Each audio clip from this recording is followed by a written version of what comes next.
Sorry. Imran Khan اپنی مرضی کا اپوائنٹمنٹ آرمی چیف لگوانا چاہ رہے تھے. وہ نام دے رہے تھے کہ ہم 3 نام دیں گے, اس میں سے سلیکٹ کر لیں. یہ ہم نے کہا نہیں. اور وہ دونوں پیغام لے کے آئے تھے. وہ بھی بڑی دبی زبان میں یہ بات کر رہے تھے, جس طرح کہ کسی کو روکا جائے نا کہ یہ بات کہہ کے بھیجا گیا کہ کرو اور وہ نہ کرنا چاہ رہے ہوں, اس طرح کی سچویشن تھی.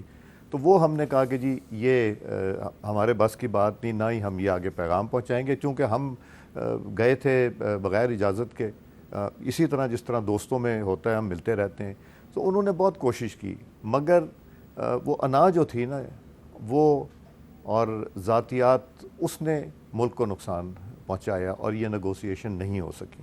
اچھا, اب یہ بتائیں کہ آپ کو کیا لگ رہا ہے کہ جو آپ کے خیال میں جو الیکشن ہے اکتوبر یا زیادہ سے زیادہ 10 نومبر سے پہلے ہو جائے گا, تو اس الیکشن میں مسلم لیگ نون جو ہے وہ اس کا کسی کے ساتھ اتحاد ہوگا, P D M as an election alliance election لڑے گی, یا سیٹ ایڈجسٹمنٹ ہوگی؟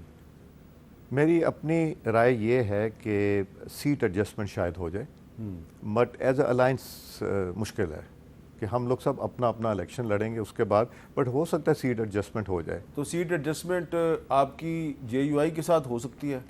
ہماری جے یو آئی سے بھی ہو سکتی ہے, ہماری پیپلز پارٹی سے بھی ہو سکتی ہے, ہماری ایم کیو ایم سے بھی ہو سکتی ہے.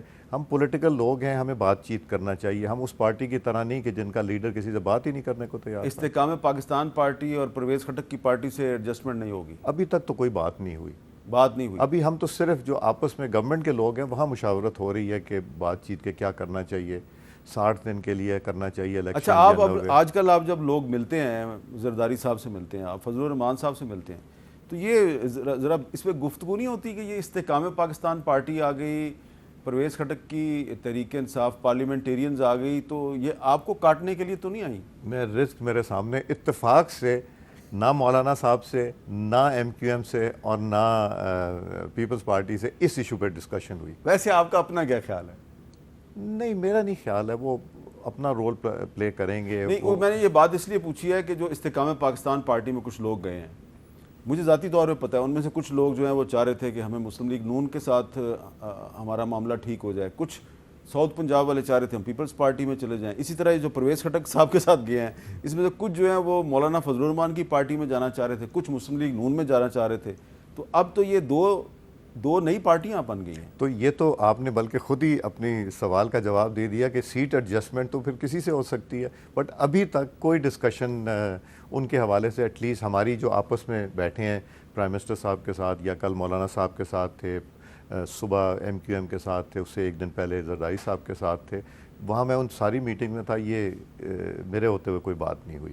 اچھا, ابھی تک. اچھا, اب یہ بتائیں کہ یہ جو انتخابی اصلاحات کی کمیٹی ہے جس کے آپ سربراہ بھی ہیں, تو اس میں کوئی موٹا آپ ہمیں بتائیں گے کہ کن معاملات پہ آپ کا اتفاق رائے ہوا ہے؟ ہم نے ایک تو یہ نیشنل اسمبلی اور سینٹ کی کمیٹی ہے, ہر پارٹی سے ہم نے ممبر لیے ہیں. ہم نے اس کو اتنا رکھا جتنا جو سائز ایک ہونا چاہیے, بہت بڑا نہیں کمیٹی کو بنایا.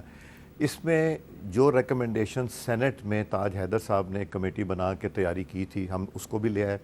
نیشنل اسمبلی میں کوئی الیکشن ریفارمز کے حوالے سے امینڈمنٹس تھی, ان کو بھی لے آئے, اور ہم نے ان سب کو اور ساتھ الیکشن کمیشن کو بھی بٹھایا, ان کی بھی رائے لیں, بیکاز ہم کوئی امینڈمنٹ کر دیں جس میں ان کو پروسیس کمپلیٹ کرنے میں مشکلات ہوں تو اس کا فائدہ کوئی نہیں. وہ بھی ساتھ بیٹھے, ان کی بھی امینڈمنٹس تھیں, جس طرح ریپیٹڈلی فاٹا کا ذکر تھا جو کہ ریموو ہونا چاہیے, اس طرح کی امینڈمنٹس تھیں. ہم نے شروع کیا جس دن نامینیشن پیپرز جمع ہوں گے, تاکہ سمپلیفائی کریں نامینیشن پیپرز کو. نامینیشن پیپرز جمع ہوں گے, اکاؤنٹ ہوتا تھا کہ ایک علیحدہ اکاؤنٹ کھولیں, اب اکاؤنٹ آسانی سے کھلتا بھی نا بینک میں, تو یا ایگزسٹنگ اکاؤنٹ کر لیں یا وہ دوسرا نیا اکاؤنٹ کر لیں. پھر اس کے بعد جو پروسیس ہے ریٹرننگ افسر کا, اس کو ہم نے ریویو کیا. پھر جو پولنگ ڈے ہے اس پہ بہت ایمفسس دیا, اندر کون ہوگا, باہر کون ہوگا, اس میں پریزائڈنگ افسر کی ذمہ داری کیا ہے, اس کو جب فارم ہوگا وہ فارم کو سب کے سگنیچر چاہیے, تھم امپریشن چاہیے, اس کو الیکٹرانکلی بھی ٹرانسمٹ کریں گے اور فزیکلی بھی لے کے جائیں گے. یعنی کہ پریزائڈنگ افسر اپنے دستخط شدہ نتائج جو ہیں ان کا اسکرین شاٹ کھینچ کے ریٹرننگ افسر کو بھیجے گا؟ صرف اپنے نہیں, جو پولنگ ایجنٹس ہیں ان کے بھی دستخط لے کے اور سٹیمپ انگوٹھے کا لے کے اس کو الیکٹرانکلی بھی بھیجے گا اور فزیکلی بھی لے کے جائے گا. اچھا، اور جو پھر ہوتا ہے ڈیلے ہو جاتا ہے پولنگ ایجنٹس کو، اس کا مطلب پولنگ ایجنٹس کو کیمرے والا فون اندر جانے کی اجازت ہوگی؟ نہیں، ہم نے سیکریسی کو رکھتے ہوئے یہ کام کیا ہے کہ بیکاز قانون میں سیکریسی بڑی ضروری ہے، تو اس کو ہم نے مد نظر تو رکھا ہے. پولنگ ایجنٹس اپنا کیمرے والا فون اندر نہیں لے جا سکتے؟ نہیں، وہ کیمرے کر کے وہاں وہ کھینچ نہیں سکیں گے. جب وہ رزلٹ ہو رہا ہوگا اس کی تو تصویر کھینچ سکیں گے، مگر کہ کون کس کو ووٹ ڈال رہا ہے کیا اچھا، نہیں، یہ نہیں کر سکیں گے. ہاں. اچھا، اور جو فرض کریں کہ ایک الیکشن کا رزلٹ جو ہے وہ صبح 3 بجے تک 4 بجے تک نہیں آتا؟ نہیں، ہم نے رکھا ہے ٹائم 2 بجے کا کٹ آف ٹائم. اب جس طرح بلوچستان میں انٹیریئر میں یا سدرن پنجاب میں یا کچھ علاقے سندھ کے، کے پی کے، وہاں سے ریزلٹس آنے میں دشواری ہوتی، رات کو ٹریول کرنا مشکل، تو ہم نے 2 بجے تک رکھا ہے. اگر 2 بجے تک وہ رزلٹ نہیں آتا اور وہ اگلے دن 12 بجے کا ہم نے کٹ آف ٹائم دیا، اس ٹائم میں بھی ان کو کوجنٹ ریزن دینے ہوں گے کہ کیوں ڈیلے ہوا. کیا سفر نہیں کیا جا سکتا تھا، کیا پہنچا نہیں جا سکتا تھا، اور اس میں جو ہے ان کو لکھ کے دینا چلے. پڑے یہ گا. بات ہوگی نا بلوچستان کی، سندھ کی، بلوچستان کی. آر ٹی ایس فیل نہیں ہوگا. انہوں نے نادرا سے وہ لے کے سسٹم اپنے پاس لے گئے. کراچی، لاہور، اسلام آباد، راولپنڈی، پشاور، کوئٹہ، ان بڑے شہروں کے نتائج اگر رات 2 بجے کے بعد آتے ہیں تو آپ تسلیم نہیں کریں گے؟ نہیں، پھر ڈسکا ہو جائے گا نا، لگتا ہے.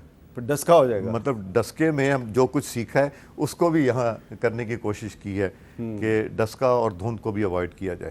اچھا، تو وہ بھی ہم نے اس کو یہاں سیف گارڈ کرنے کی کوشش کی ہے. تو اس طرح پھر ہم نے، آپ یہ دیکھیں کہ ٹریبیونل جو ہیں، ہم نے کہا جی ریٹائرڈ ججز کو نہ لگائیں، سرونگ جج لگائیں. کیوں؟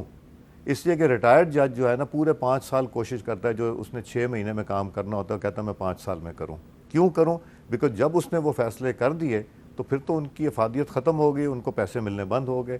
سرونگ ججز کا ہوگا کہ جلدی سے ختم کرو اور اس کو فارغ کریں. اس کے بعد آ جاتا ہے رول اعلیٰ عدلیہ کا، جہاں سٹے ہو کے 1.5 سال 2 سال اس کی تاریخ نہیں لگتی. اس کو بھی 6 مہینے پہ باؤنڈ کیا ہے کہ 6 مہینے میں آپ اس کا فیصلہ کریں. انتخابی عذرداری کا فیصلہ 6 مہینے کے اندر کریں. جی ہاں، یہی ہم نے کہا ہے الیکشن ٹریبیونل کو، اور یہی اعلیٰ عدلیہ کو بھی اس میں لکھ رہے ہیں کہ جی آپ اس کو ٹائملی. اور جو الیکشن کا ضابطہ اخلاق ہے اس کی خلاف ورزی جو ہے اس کا فیصلہ 15 روز میں ہوتا ہے، وہ بھی کام کر رہے ہیں کہ نہیں کر رہے؟ نہیں، وہ اتنا ٹائم ہم رکھ رہے ہیں.